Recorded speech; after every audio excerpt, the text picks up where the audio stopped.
Welcome to the Music Ed Matters podcast. I'm your host, Dr. Emily Williams Burch, and this podcast, it exists for you. Whether you're a music lover, an educator, a choir member, each week we bring guests to the show to help explore what matters in music. I'm so glad that you're here. Welcome to the show. Hello, and welcome to the Music Ed Matters podcast. I'm your host, Dr. Emily Williams Burch, and I am joined with my favorite co-host, Alex Gartner. Hey, Alex. Woo! Hey, Emmy. Thanks for having me. Well, thanks for the idea for this podcast. Today's guest came about because of our third writing retreat, and you pulled out one of my favorite books, Conductor as Leader, and I ran over to Dr. Ramona M's page on the web and sent her a random contact, and she responded, and now we're interviewing her. Yeah, she is such a cool lady. As Emmy said, Dr. Ramona M is the author of the book Conductor as Leader, which has been in the field for about 15 years now.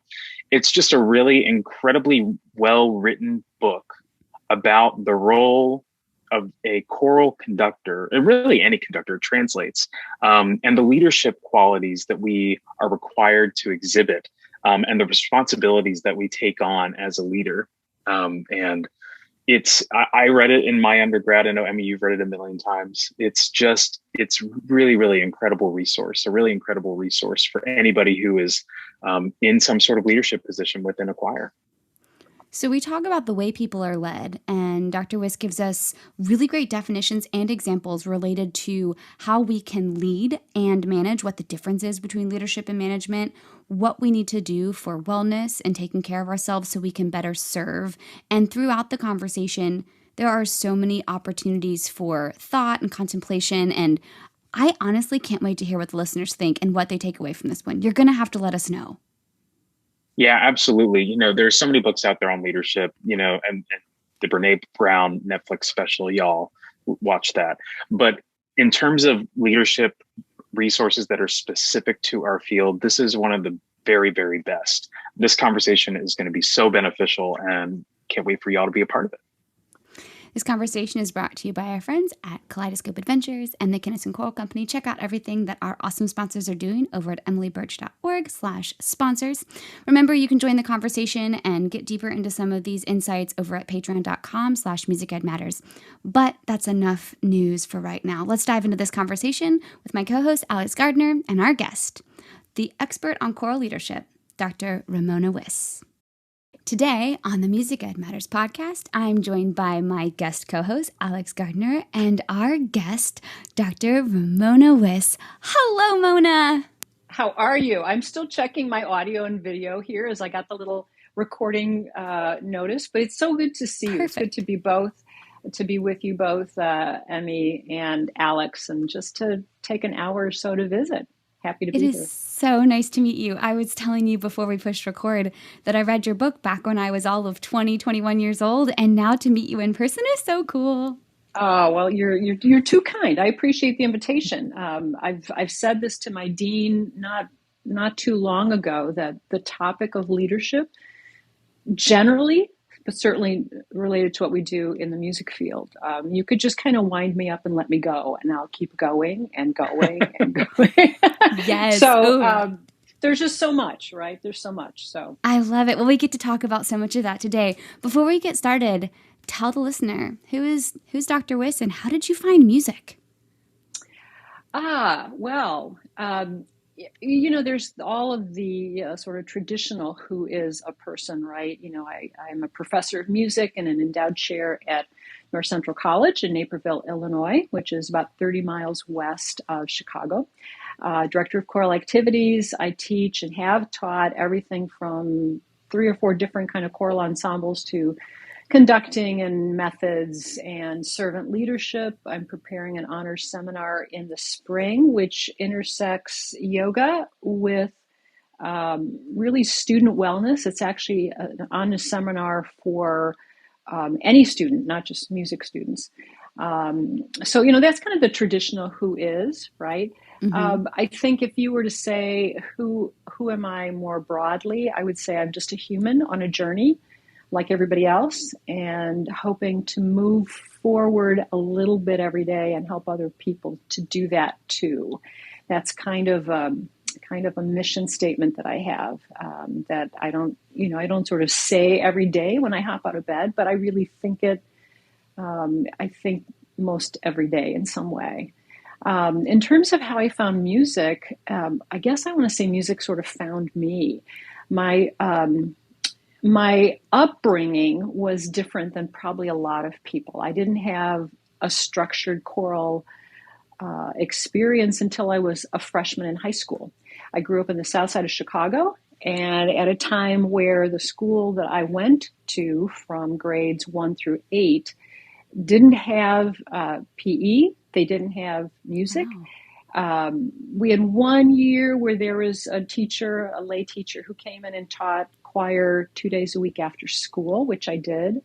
But I moved to the suburbs of Chicago as a freshman in high school. And I'll never forget, I was sitting in the advisor's office and they said, okay, here's your classes. You have a free period. Do you sing? And I thought, I guess everybody does, probably. And they put me in the 120 voice girls freshman chorus. And as they say, the rest is history. Wow. I had already loved music. I loved musical theater. I'd taken piano lessons because I was fascinated by my friend who played the piano. But that freshman year experience really was where I started traditional choir singing and sight reading. And as I say, the rest is really history. By sophomore year, I knew that that's what I wanted to do. And so that catapulted you into a profession of choral music education. Right. And you so beautifully tell the story in the preface of the book on how you found leadership as a topic. Yeah. Can you tell the listener, in case they haven't read the book or they need a refresher, tell us the story. How did you fall into writing about leadership, especially choral leadership? I think it's because I was observing when things worked and when things didn't work, not just in my own teaching, but I would look like we all do. I'd look at people's programs and, fabulous choirs and, different things that were happening. And I would wonder what made that so effective. But what I found was interesting, because I think it's really easy to believe that, that school is in such and so city and they have a lot of money, therefore they have a good program, and et cetera, because it isn't always that way. Mm-hmm. I think we know when we really look around that situations, the environment means a lot, certainly, but that ultimately it became clear to me as I looked around and started to read books on leadership and management that it really was mostly, not all the time, but mostly it had to do with the way people were being led, the way they were treated, the way they were taught, the environment that was created not necessarily by objective means, money and lots of hours of time devoted to the choir hour, the band hour, whatever. But it was a whole bunch of other things. And so, back in the day, when, there were a lot of Borders bookstores and lots of other bookstores that you could just walk into, I spent a lot of time. I really wrote this book, as I say in the preface, primarily in a Borders bookstore over 7 years. And I would just go into the bookstores, before I got my big mug of coffee, I would just look and see at those end caps, the books that were out. And there would be, books that really came out of corporate America, which I have never been in, nor do I intend to go into. But they would come out of these environments and they would talk about principles of leadership or management. Back in that time, most of these books were really about management. Mm-hmm. We might want to talk about that distinction at some point, but I would read that and I would think, that's just like a choir. Okay, I know over here they're talking about a manager of a department, but really that's what the choir director does of an ensemble. And I started to see these opportunities to take these principles and these understandings from people who had been through leadership for years in one setting and apply that to what we did in the music setting. And certainly to spin it differently, because we do have a different set of benefits in making music, but also challenges. And that's really how the book started to percolate. I didn't sit down one day and say, I'm going to write a book because I know lots of things. I just started to sort of write essays and ideas, and then it turned into a book.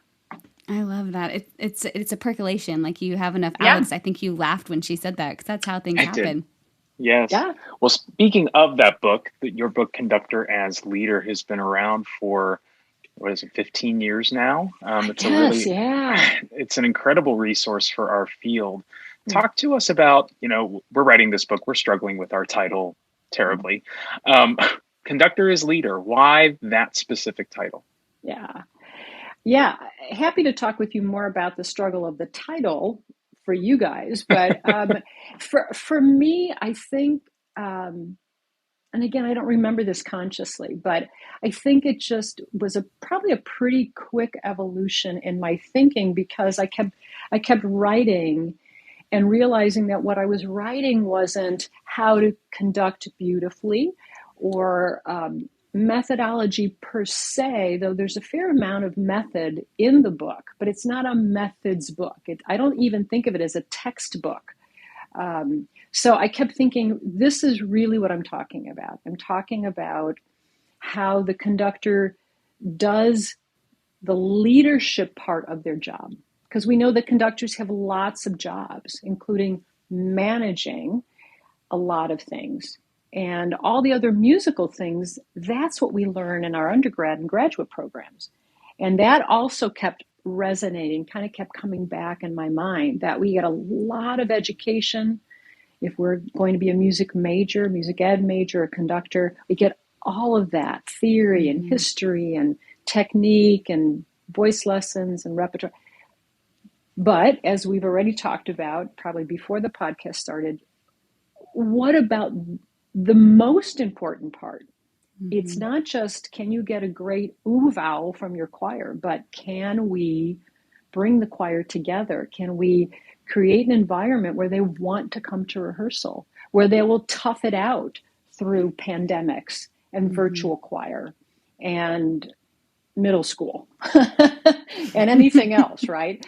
So true. So I think it became evident pretty quickly for me, just because I really wanted to hone in on that aspect of the many responsibilities we have as conductors. That one leadership aspect. It's so interesting to look through your table of contents. And I mean, I've read the book twice now and then referenced it so many times here recently. We can talk about more of that at the end. But looking back, as we see where we've gone through, you've mentioned the pandemic. If you could add a chapter today to this book, Conductor as Leader, what chapter would you add?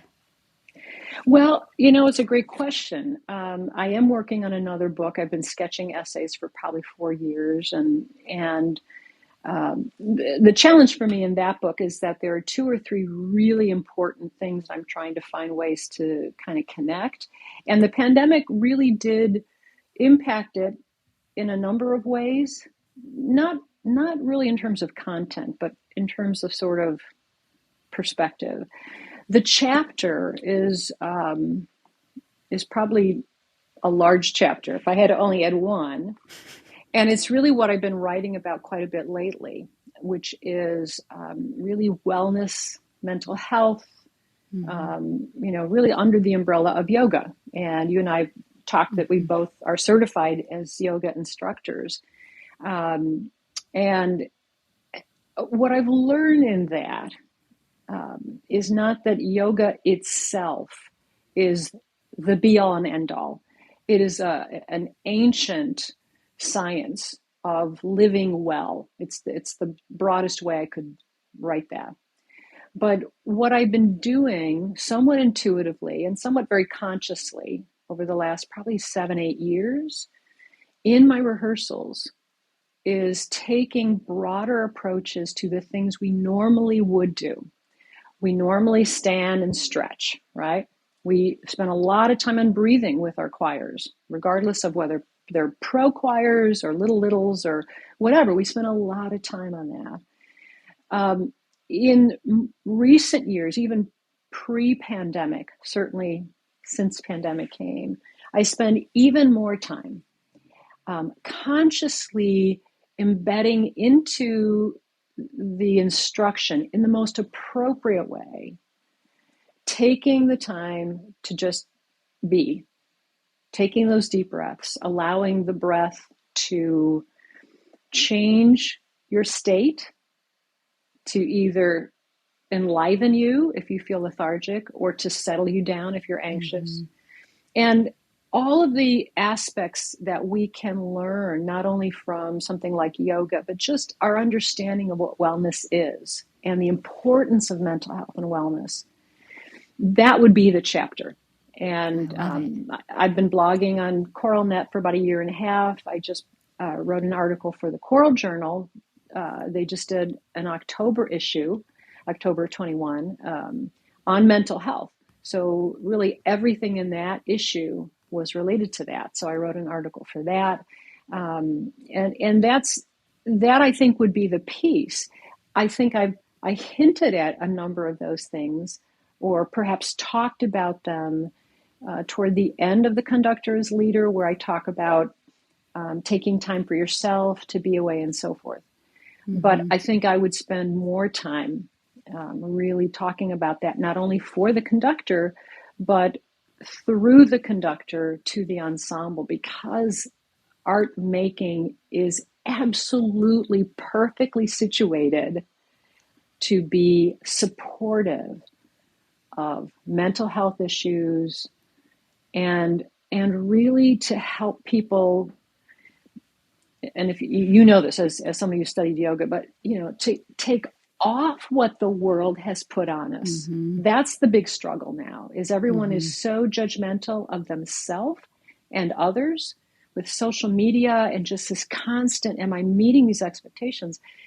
Taking a breath, unpacking that, just taking off all that stuff that the world has put on us, and said, I'm going back to square one. Who am I? Yes. Why am I here? What am I going to do? That's probably the next book, if I can shift it in a particular way. Oh, I can't wait to see how that ends up turning out. It's so interesting that as you're talking about this, you're making those clear connections. We breathe and we stretch and we warm up, and how that ties to wellness. I mean, on my meditation this morning, the instructor was saying, you breathe all the time, not even thinking about it. Right now, just say hello to your breath. Acknowledge that it's there. And it was this epiphany of hey, breath, I'm so glad you're there for me today. Well, and you know what I would add, and I think because I'm aware that this is not just a conversation the three of us are having, other people are going to listen to this, is that, and I try to encourage people through my blog, but I'll take this opportunity as well. For a lot of people, yoga is what I would call hippy dippy. That's the term I would use. I use the same terms. It's like you go, oh gosh, yoga. It's like the 70s in Haight-Ashbury or so. I mean, right? It freaks people out. Well, so first of all, yoga is way bigger than that, right? Yes. And I have to say, though, even it's not really yoga per se, it's this wider issue of just breathing and mindfulness, right? It's showing up everywhere. If there is a little benefit from the pandemic, it's that people have figured out, with or without a pandemic world, you can't be your best self if you don't take time to know your best self, to take a breath, to let it go, to walk out of the space, to take a walk in the neighborhood, whatever. People are figuring that out in a big way right now. And so anybody listening who thinks, oh, here's more of that, go sit on a cushion. Hippy dippy stuff. You don't have to sit on a cushion. And I would say you can go into CoralNet and just search the Conductor as Yogi. There's all kinds of posts that I've done. Some are super, super practical. They take texts of songs that I was doing last year with our choirs, and they sort of pull out certain ideas and whatever. Some are very particular to method, to how can you bring this into your choir in a very non-threatening, non-weird way, because it's really very much what we normally do.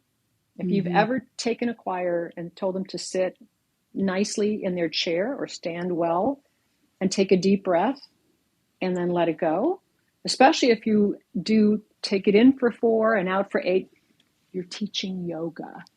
Just saying, okay? I love So it. I just want to encourage people that whatever you want to call all this, it's really about ancient wisdom that's not related to any other belief system that you have to own, but is so powerful for you and for your singers. And I think it is part of our leadership.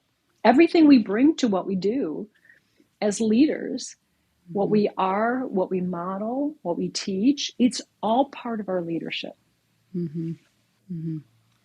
I want to tie back to another nugget of ancient wisdom, which might be, for me, actually, was recently a bit of a newer realization, but it's something you've already talked about. And it's the distinction between a leader and a manager. Mm-hmm. And I feel like, I know for me, at least when I was, moving up in the professional world, I always viewed managing as leading. And I've realized more and more now that I've been in a very highly accountable leadership position for quite some time that is not the case whatsoever. And I know a lot of other people think that as well. So could you talk a little bit about why it was called the conductor as leader and not the conductor as manager? What's the distinction there? Yeah, that's a great question, Alex, and I think it's so important to put that on people's radar. It's often one of the things I'm asked about a lot because, again, like anything, they're embedded. So we know that on a very practical level, if you teach for a beautiful phrase and you're doing great repertoire with your ensemble, but your management skills are lacking, you may not be rehired, not because of your musical skills, but because you can't, put the pieces together. You don't turn grades in on time. You don't ask for money before you spend it from a budget perspective. I mean, there's a long list, right? And I think the distinction for me is not that management is bad and leadership is good. And sometimes people will read the book, and I think because of the way I offset those, they sometimes think, oh, management bad. No, management is necessary. It's absolutely necessary to what we do. But the distinction that many people have made, and I quote a lot of people in the book, there's a lot of good resources to follow up on, is that management tends to be about things and about keeping things the same. So tasks and maintenance, that tends to be management. Leadership is much more about people and moving forward. Now, it doesn't mean those two can't go together, right? But it's very easy to get caught up in all of the tasks. And I will say, this is something that I'm really good at. I'm the person who loves to get out of bed in the morning and what's my list and how many can I get done? And I feel good. So that's still there. And those things do matter. It does matter when I check those things off the list. But the distinction is if that's where it stops, here's what happens. Here's what it looks like for people who likes to visualize. It means you go into the rehearsal. If you're rehearsing as a manager, and again, these are artificial dichotomies, but let's stay with it. If you are rehearsing as a manager, you might go in and go very briefly through warm-ups, maybe not even do warm-ups, because in your manager brain, you've got this list of 18 things that have to be covered today. So you don't make much chit chat. You kind of, okay, let's just go. Let's take up piece number 1. Let's go to measure 14, and you drill 14 to 18, and then you put that away, and then you kind of keep doing that, and then you give business items and you go. Now, none of those things individually is bad, but it was very much a management rehearsal. We didn't put anything in context. We didn't say, what did we do last time that we can bring to today? Or when we're done, what can we do next time? Or does this piece what we learned here, can you transfer it there? These are the things of leadership, because you're thinking about the people in the room, the experience they're having, and you're thinking beyond the concert that's next week and you're freaking out about, right? You're thinking about, okay, if they can get this really well in this piece, I know that for the next concert cycle, we can refer back and say, hey, remember what we got? We're good? Great. That's, I think, the difference. Mm-hmm. And so, again, it's not a bad good. It's a both and. But it's an awareness. And once we have an awareness that we're always toggling between those two, then we can be really successful, because we can tick off all the boxes that our next higher up wants us to tick off. But then we really can be sure we're teaching and we're giving people musical experiences. And in this era in particular, where mental health is such an issue, we can connect eye to eye with people and find out, are they doing okay? And how can choir help? So I love that you're giving us these, not just textbook definitions, but these examples of how it relates. So listeners can say, okay, I can reflect back on that rehearsal and say, it didn't go exactly as planned, but I came in just as a manager. Or, man, we didn't get much accomplished. I was just leading with no management tasks. So it really is an ebb and flow of those both. Right. And I think the best people, I think if everybody thinks of who, where did you have the very best choral experiences? Whether it was when you were very small or last week, right? What did those rehearsals look like? Mm-hmm. That's the other thing that I did for the book, but I continue to do, is like when I'm in a rehearsal, let's say it's an all state and I'm wandering in and I'm seeing other people and it's really working. Why is that? It's not just because these are talented students, right? Right. It's all the other stuff. So that's what I like talking about. And what a great lens in which to look at some of these experiences. I know when we walk in, you were talking about judgment earlier. We're so quick to judge someone else rehearsing, someone else's experiences. But what you're saying is we can walk in and say, ooh, what are they doing managerially? What are they doing as a leader? What are they doing to facilitate community? Yeah. It's so much more than, yes, I love this warm-up, let me borrow it. Or I love this rehearsal technique. It's what is the culture in the room and how is the manager / leader on the podium getting there? Right. It's a different lens. And the thing is too, I in another interview, I did a podcast interview over the summer with Sandra Flansburgh from ChoralNet, and they were doing a number with the bloggers, and she pointed out that she saw in me this connectivity gene, right? And I would agree, I do have that, right? And the connectivity also means it's a both and kind of world. So to go back to this manager leader thing for just another second, if you really know that based on the calendar and based on where your ensemble is and based on what they're doing, you've got 18 things to tick off, right? That's not bad, but it's pretty easy if you're aware first and you think about it. It's pretty easy to fold that into a very well-led rehearsal. So again, example queen that I try to be, right? So if I feel that and I'm like, oh God, I gotta, and I feel like I've got all these things. Sometimes I'll go into a rehearsal and I'll say, all right, it's good to see everybody. First of all, that's not a bad thing, right? Human connection. Hey, it's good to see everybody. And then I'll be really honest. And remember that honesty is the best policy. It's kind of true.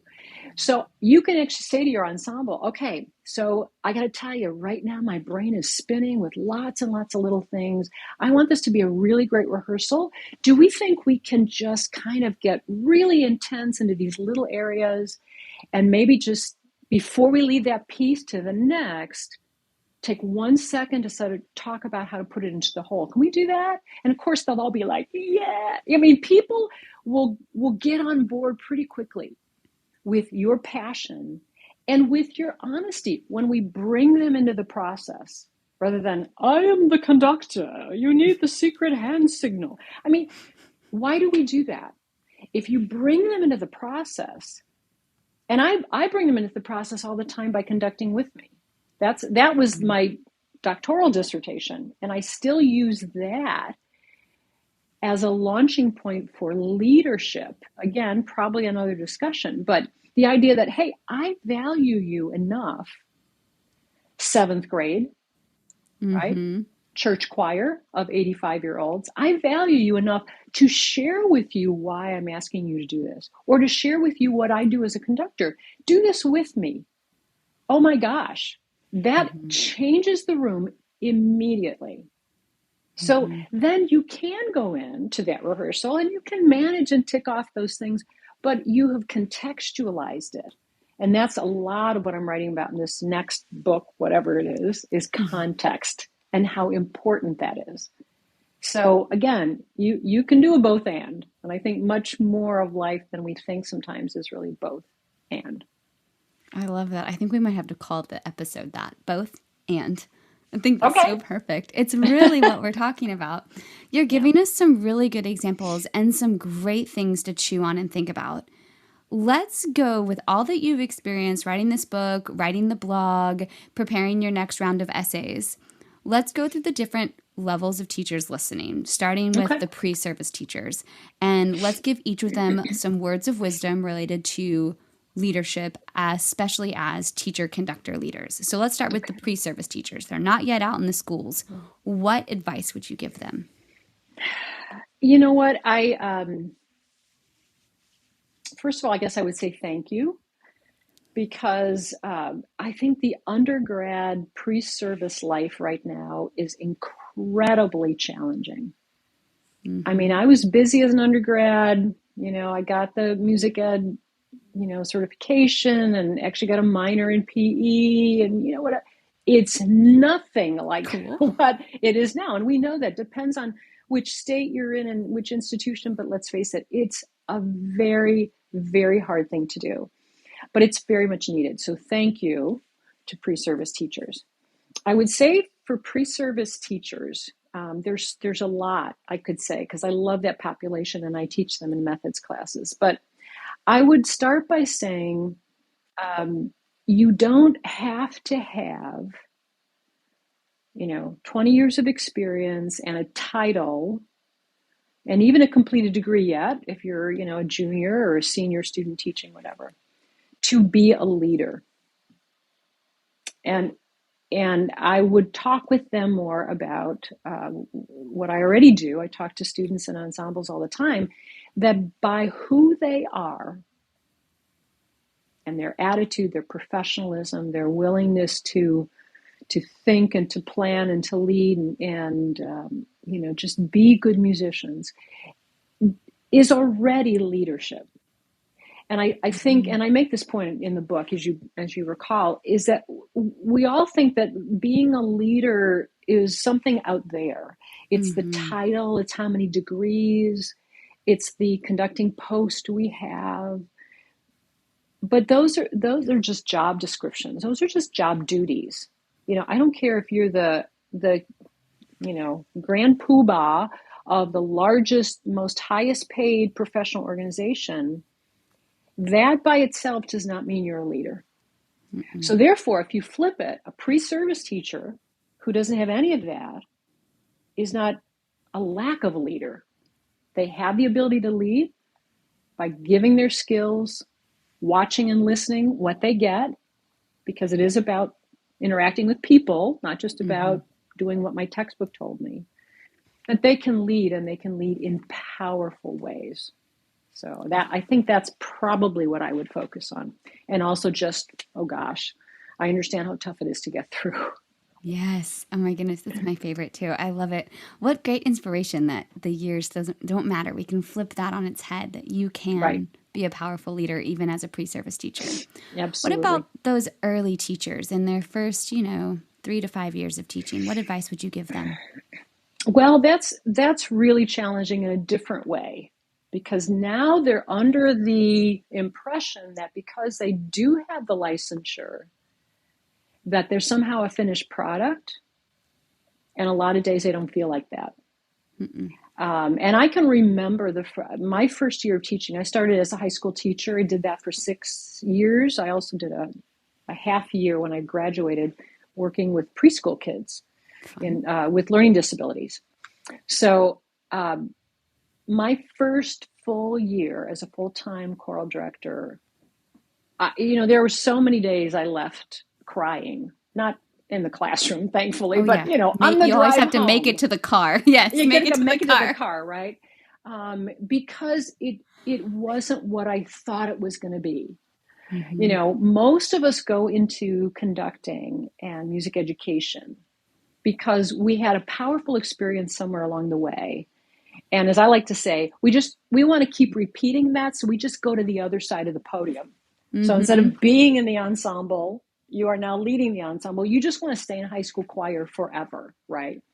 So those first 3 to 5 years, first of all, they're exhausting in a way that you can't verbalize. They're simply exhausting because your brain is just constantly, I didn't do this last year, so what do I do this year? And it can be discouraging. And especially now, as you come into a new job where you may be virtual or partly virtual, or students don't show up, or the numbers are low, or whatever, because of everything that's gone on for the last almost 2 years. This too shall pass, like Mom always says, right? It will pass. So the question you have to ask yourself is, what do I do in the meantime to make this the best it can be for me as a human, for the people I lead? What's the best thing right now? Even if the best thing doesn't look like what I had envisioned 5 years ago, it's okay. You got to teach the people in the room. You got to teach in the community you're in. You've got to conduct the music that you're working on. You can't hallucinate something else. And yet, if you make the right decisions based on leadership and people and being authentic, you'll get to the place you want to get to. That's that era, yeah. That's beautifully said. And keep showing up to get to that place. You talk so much about having vision in the book and really knowing where you want to go, but not giving up. It's really reassuring to know that you're not doing this by yourself. You're not the only one struggling. Those first years are hard for everyone because it's a demanding job with really awesome benefits. I would agree. Of those benefits, let's give some of those veteran teachers some words of wisdom. What would you give the veteran teachers listening as advice? Well, I guess I would say also thank you, because they are the veteran teachers. They've spent the time, they've gotten through all the ups and downs, and some of those ups and downs are the pandemic most recently. But if they're veteran teachers, they've been through so many changes in, what's important now in music ed. And oh my gosh, this whole new body of repertoire that I've never learned, and I don't know how to study because I didn't do it as an undergrad. So thank you to the veteran teachers for staying with it and for pivoting and shifting before anybody was talking about pivoting and shifting. You're doing that every year, right? There have been eras where the feeder schools didn't give you what you thought you were going to get, and you figured it out. I would encourage the veteran teachers to continue to do those things that got them where they are now. In other words, if you're 30 years into the field and you're still in the field, don't just go, okay, I did 30 years, so I can just do this. Yeah, you can. You can do a rehearsal in your sleep. You know how to do that. But what don't you know right now? What can you bring to this population, which is not the same you had 5 years ago or 10 or 20? And I think by doing that, you also allow the veteran teachers to continue to kind of be on fire, to continue to recommit and re-envision in only the way that somebody with experience can. The people that are veteran teachers probably are going to have a much stronger sense of foresight, which is a big, big thing to me. I talk about Greenleaf's idea of foresight, that it's the central ethic of leadership. And it's largely based on experience, not always. But as a veteran teacher, you can say, you know what? I've run this drill before. I know how it ended. I'm not going to do that again. I'm going to do something different because I'm using my foresight to create a new reality. And that, I think, can keep people excited about teaching. Yes, but they have to be willing to make those changes, which I think you're so That's inspiring tough. us with. And what a great idea. So using that experience and that foresight, that's awesome. Thank you. I want to follow up on that a little bit and circle back just kind of what you were talking about earlier in terms of the conductor's mental health and the importance of that. Yeah. It's no secret to anybody that being a leader over the last 2 years, especially in the choral world, has been very draining. It feels very much cyclical, and like you're just sort of making decisions, and then 2 weeks later, all of that work that you did for that decision is now thrown away, and you have to start again and start again. I told my board president at one point, I have reinvented this program 4 different times in 4 weeks. And that is such a draining experience. And I know many people are feeling fatigued and just being fatigued in these types of roles. What advice would you give to those people listening right now who probably are experiencing a little bit of that drain? Well, it's interesting. My blog post today on CoralNet is called, they all start with the conductor is yogi, and then it's a colon. This one is the conductor is yogi. It does not go unnoticed. And I talk a little bit about my own personal experience right now, which is we're at the end of the semester, and I'm reading through these end of semester reflections that students have been doing. And with their permission, there's 8 students that I extracted some of their comments and I changed their names, but with their permission, I included what they had written. And for the purpose of saying, it's worth it. They get it. You're making an impact, even if they never say that, or if it doesn't look like it, or if it doesn't sound like it, because that's a big part of it. You know, as conductors, we're used to doing what we do and then deciding if it's good or not based on what we get back. Like, oh, that sounds great. Good for me. You know, there's this sort of equation, which I would argue is not always accurate anyway. But right now, it's really taxing because, as you said, you know, Alex, you've had to reinvent, and even what you reinvent, you're not sure about because you've never. How many of us have been through a pandemic for 2 years? Well, no one. So exactly, we're like, I'll try this, you know. So it's fatiguing because it's constant churning of new ideas and constant creativity with no rest.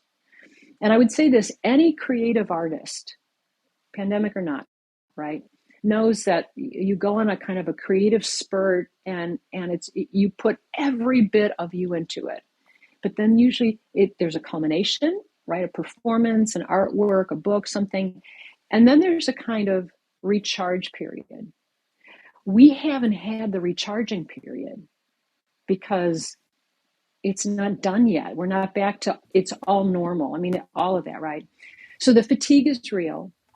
And rather than waiting for everything to iron out and be what it once was, which may never be what it once was, and I don't mean that in a negative way, because I think there's a lot of good things that we can look forward to. We as conductors have to do the recharging for ourselves and for the students and singers we lead. So I'm a big fan of just telling everybody, take a walk every day. Better yet, take 2 walks. Take a walk in the morning, whether that's in the wee hours or whether that's 9 o'clock or 11 o'clock. Take a walk in the morning to just breathe and, okay, there's more to life than my little arena, right? Look at the trees, look at the air, breathe deeply, right? And then take a walk later in the day, later in the afternoon to kind of, okay, what was that all about? Oh, wow, and get rid of it. I honestly, I would probably recommend that more even than the traditional, you know, sit and do meditation kind of thing, because the walking can be your meditation, right? And that's your recharge. that will help for you to feel like you can get through that again. But it's real, and I'm always quoting one of my yoga teachers who has two phrases. One of which is "How human of you." And it would be great because it would be in these intensive yoga trainings, and like you can't do what you thought you could do, or your right side doesn't look like your left, and you get real frustrated. And she'd say two things. She would say, "That's good information." And then she would say, "How human of you." So rather than feel like it's, all or nothing, here we go again, both and, right? Mm-hmm. Take the moment to say, yeah, this isn't what I wish it would be. I'm tired, whatever. But then take the time to restore yourself and to realize that this is good information for you to know what to do next when you have to reinvent for the fifth time in 5 weeks, Alex. And also know that it is human of us. Why wouldn't it be? I have this conversation in various forms with people all the time, including myself. Why wouldn't I feel this way right now? Oh, no good reason. Why wouldn't I be frustrated? Why wouldn't I wish that blah, blah, blah? So it's human, and it's good information if you use that to become aware. And awareness is always the first step to action. So it's like, okay, I am aware I'm feeling this. So therefore, what do I do about it? Because the suffering is in the inaction part. You're aware there's a problem, and then you don't do anything. So now you're reliving that all the time.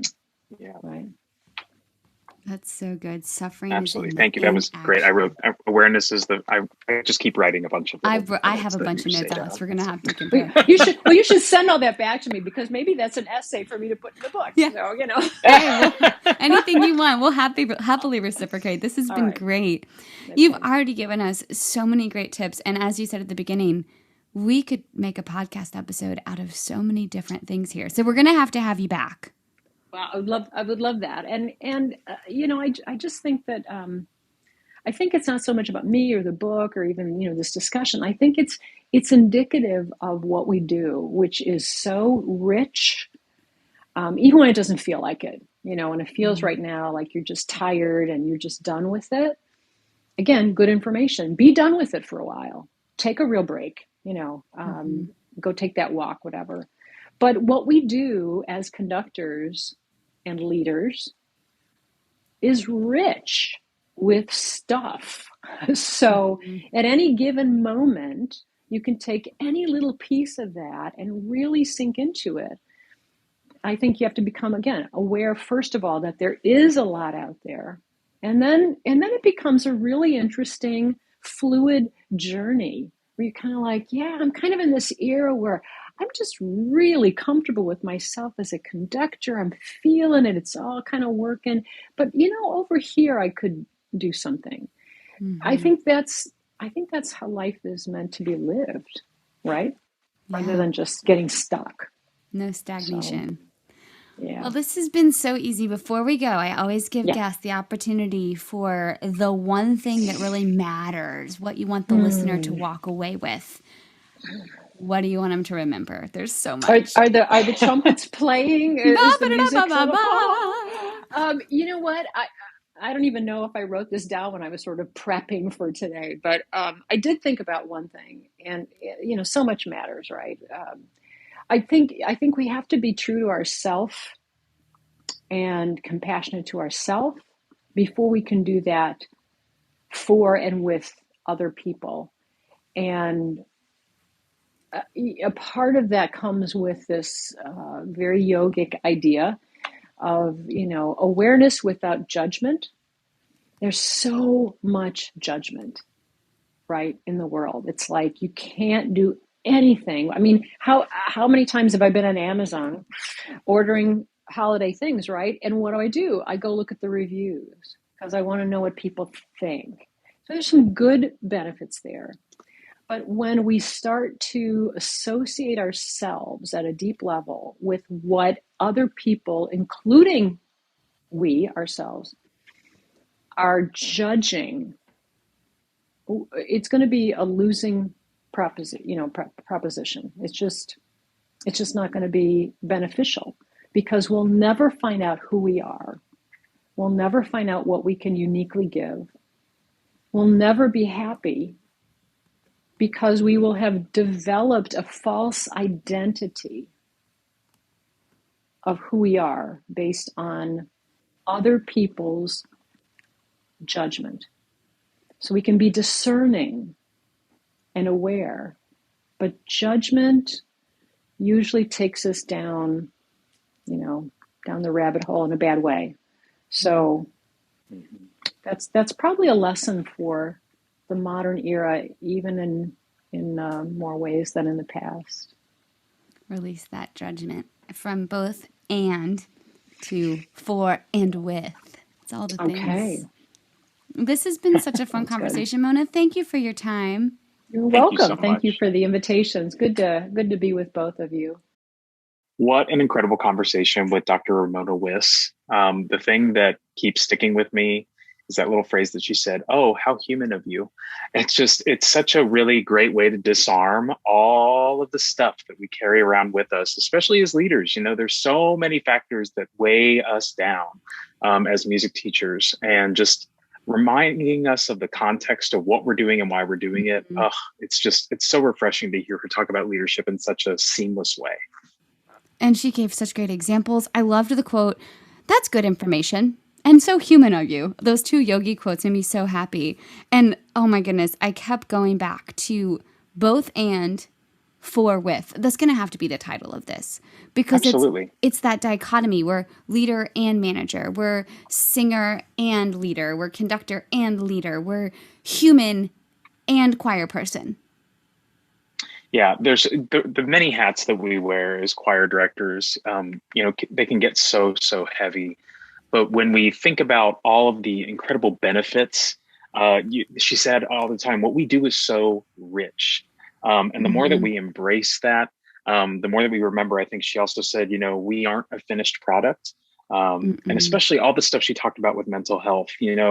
Leadership is definitely something that is for others, but leadership is something that we have to embrace within ourselves too. And she's an incredible contributor to our field in terms of leadership. If you haven't read her book, you absolutely have to. Conductor's Leader. It's so good. I can't wait for the next book now. And I'm linking the blog in the notes, because I've already read a few of her blogs, but now I'm going to be watching for it every 2 weeks. Conductor is Yogi. Watch out. #1 fan.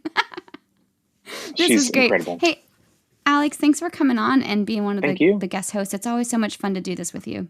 Yes, it's my pleasure. Thanks, Emmy. Thank you so much for listening to the podcast. Thank you for being a part of the community. You can find out more at patreon.com/musicedmatters. Shoot me a message, emilybirch.org/contact, review, all that jazz. But really, in case you forgot, you matter. We all know that music matters, especially conductors as leaders. And I'll see you next time on the Music Ed Matters podcast.